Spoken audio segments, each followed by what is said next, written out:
la chaleur de la dernière semaine, il est maintenant le temps de commencer à évaluer l'émergence de vos champs. L'objectif est l'évaluation du travaux de nos équipements, de la performance de nos travaux au champ et de notre prise de décision tout au long de la saison de semis.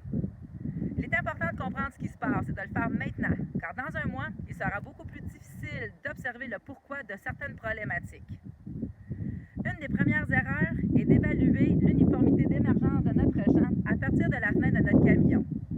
Souvent, on va se dire « je vois les rangs, ça a l'air d'être levé égal », mais la première chose à faire est d'aller dans le champ et d'observer directement, plan par plan. Pour population, on utilise 17 pieds 6 pouces, ce qui représente un millième d'arc au 30 pouces.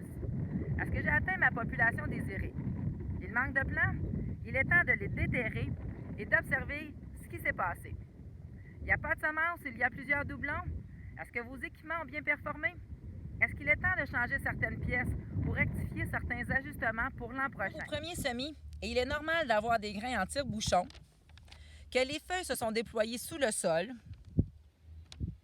Ceci est dû aux conditions de température froide.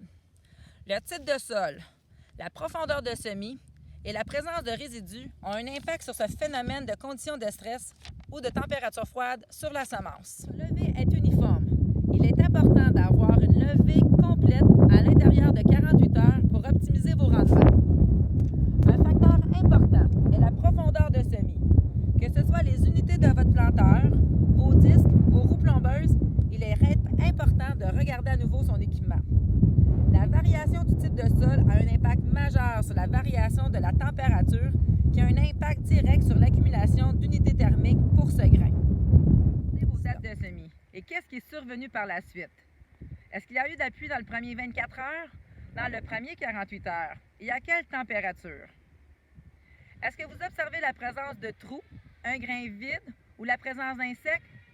Il est important de les noter et de bien les identifier, car il y aura une nouvelle ligne directrice provenant de l'Ordre des agronomes cet été sur l'utilisation des traitements de semences insecticides.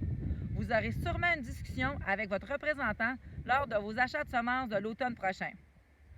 Le ver-fil de fer est un insecte qui a un cycle de vie de 3 à 7 ans dans le sol, donc il n'est pas arrivé comme par magie.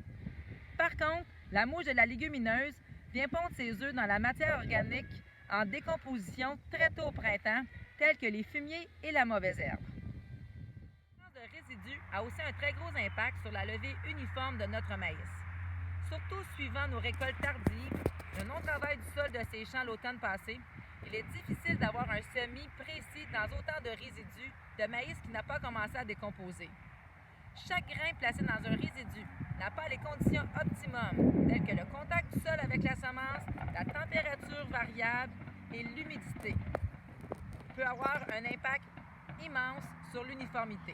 Vite d'aller dès maintenant évaluer l'émergence de vos champs, car c'est maintenant que vous trouverez une partie de vos réponses à vos problèmes. Et surtout, n'hésitez pas de communiquer avec votre représentant Pioneer pour toutes vos questions.